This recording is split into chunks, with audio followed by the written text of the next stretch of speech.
Hello students चलो आम Odia optional रो 3 मार्किया सबठु most important 25टा selective question आड़े ध्यान दबा तार अधिकांश क्वेश्चन तुम क्वेश्चन पेपर रे थिबो एटा यूनिट 3 यूनिट 4 यूनिट 5 विभाग रु तुमको सिलेक्ट करके छड़ा है। तो देखो पिला माने क्वेश्चन कौन अच्छी तुमको बुझुची ना न बुझुची ये सब जब कंप्लीट करना बेले एग्जाम रात दिन आगु ये सब कंप्लीट करके गोटे थर चेक करके जीव पिला माने हेछि कि नाही। ओके चलो देखिए आबे क्वेश्चन।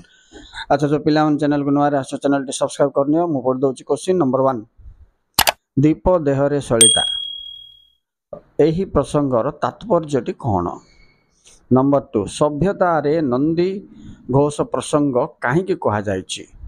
नंबर 3 बाउंस राणी परी कहार नाच किपरि चलीछि। नंबर 4 वाइनस गैलिसाई और वाइनस इपिकाक कौन। देखो पिला माने सब खाली इंपोर्टेंट क्वेश्चन ही सिलेक्ट होइछि। 5 नंबर मेलानकोलिया कौन एहा क्यों प्रसंग रे कह जाइछि। 6 नंबर वृद्धा माँ को पिला माने पिकुलियर वुमेन कहीं कही। नेक्स्ट चलो 7 नंबर देखो माँ आसिला बेले चूड़ामणि घरर परिवेश किपरि थिला। नेक्स्ट जीवा 8 नंबर मझिया पुओ पिता दुर्योधन को कौन कहिला। 9 नंबर जीवा दुर्योधन केउ घटनारू अमरत्वर अनुभव करिछंती। 10 नंबर जीवा कलिक देवतार अवस्तार प्रसंग केउ अवतारण करा जाइछि। नेक्स्ट देखो 11 नंबर सन्यासी पुत्र केउ मंत्र रे पिताश्री दुर्योधन को अभिमंत्रित करिछंती। एटा गोटे इंपोर्टेंट पिला माने। नेक्स्ट देखो 12 नंबर जगत एक जंत्र भाबी कौन करिबा पाई बैकन इंगित करुथिले। This is most important. 13 number दया शून्य बड़ वीर संपर्क रे जहा जान लेख।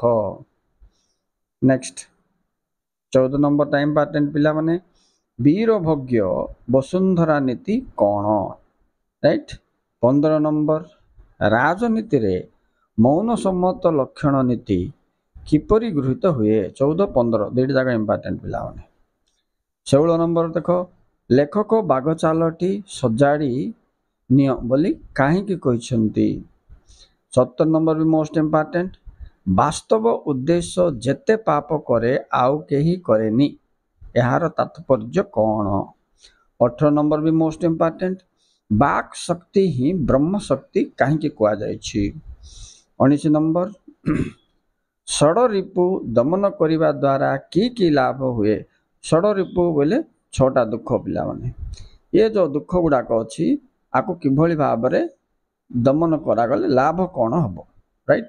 यहाँ गोटे इंपोर्टेंट क्वेश्चन आध्यात्मिक भित्तिर। नेक्स्ट भी इंपोर्टेंट क्वेश्चन पिला माने आध्यात्मिक रो अर्थ परमात्मा श्रेय बोली कहीं कह जाइछि।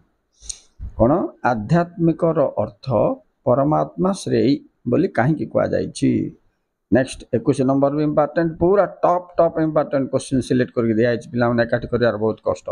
21 नंबर देखो वेदांत दर्शन और संख्या दर्शन दृष्टि रे आध्यात्मिकतार अर्थ कौन। देखो वेदांत दर्शन सांख्य दर्शन दुईटा दर्शन आमर अच्छी से दृष्टि आध्यात्मिक पदर अर्थ कौन बोल की व्याख्या कराई आ विषय तुमको लिखा पड़ो। ये थिला पिला माने यूनिट 3 यूनिट 4 यूनिट 5 रो top most important question of Odia optional and final selection first एटा कंप्लीट करियो तापर तुम इच्छा पिला। Okay students thank you very much for watching please like and subscribe keep touch with the channel for other such important questions.